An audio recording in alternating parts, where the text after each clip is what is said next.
আমি গত 24 বছর আগে এই নাটোর সদর থেকে একবার না 3 বার এমপি নির্বাচিত হয়েছি, কিন্তু এবার যে সারা আমি পেয়েছি আমার রাজনীতির জীবনের অভিজ্ঞতা 50 বছরের অভিজ্ঞতায় এরকম সারা আমি আমার জন্মে আমি কখনো পাইনি।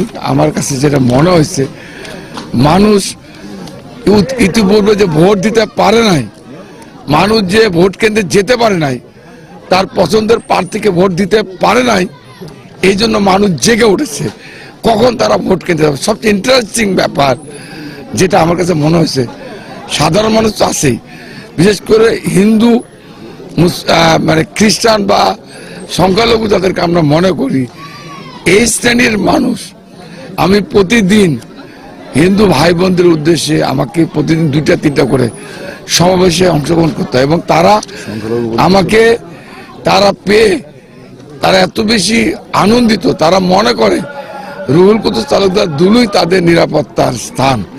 এই কারণেই বিশেষ করে যারা এই আওয়ামী লীগের শাসন আমলে এই হিন্দু ভাই বোনদের উপর অত্যাচারিত হয়েছে, তাদের জমি দখল হয়েছে, তাদের বাড়ি দখল হয়েছে, তাদের মেয়েদেরকে উঠায় নিয়ে চলে গেছে, এখান থেকেই তাদের মধ্যে একটা ভীতি সৃষ্টি হয়েছে। তারা মনে করে এই নাটোরের রাজনীতিতে রুহুল কুদ্দুস তালুকদার দুলুই তাদের আশ্রয়স্থল, আস্থার স্থান। শুধু হিন্দু বা সংখ্যালঘুই না, এই নাটোরের সকল শ্রেণীর মানুষ, মুসলমান, হিন্দু, খ্রিস্টান যারা আছে, সকল শ্রেণীর মানুষ এই মুহূর্তে মনে করে রুহুল কুদ্দুস তালুকদার দুলুর কোনো বিকল্প নাই। আর এই জন্যই আগামী 12 তারিখ তারেক রহমানের নেতৃত্বে তারা বিপুল ভোটে ব্যাপকভাবে তারা আমাকে ধানের শীষ মার্কা প্রতীককে ভোট দিয়ে নির্বাচিত করবে। এবং আরেকটা জিনিস আমি বলতে চাই, আগামীকালকে আমাদের নেতা তারেক রহমান সাহেব, উনি আজকে প্রায় 20 বছর পর বাংলাদেশে প্রত্যাবর্তনের পর প্রথম কালকে রাজশাহীতে আসবে, এবং ওনাকে কেন্দ্র করে নাটোরে ব্যাপক সাড়া পড়েছে, এবং সকলেই আগামীকাল যে মাদ্রাসা ময়দানে ওনার সমাবেশ, সেই সমাবেশে যোগদানের জন্য তারা মারাত্মকভাবে অপেক্ষা করছে তারেক রহমান সাহেবকে সরাসরি।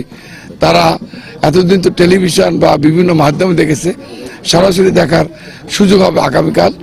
নাটোর থেকে লক্ষ মানুষ আগামীকাল সমাবেশে উপস্থিত হবে।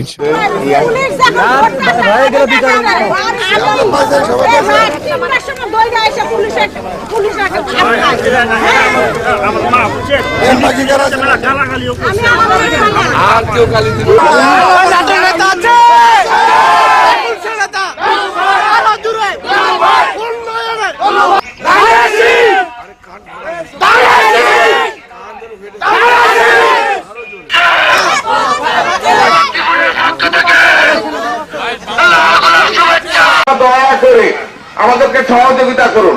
আসসালামু আলাইকুম।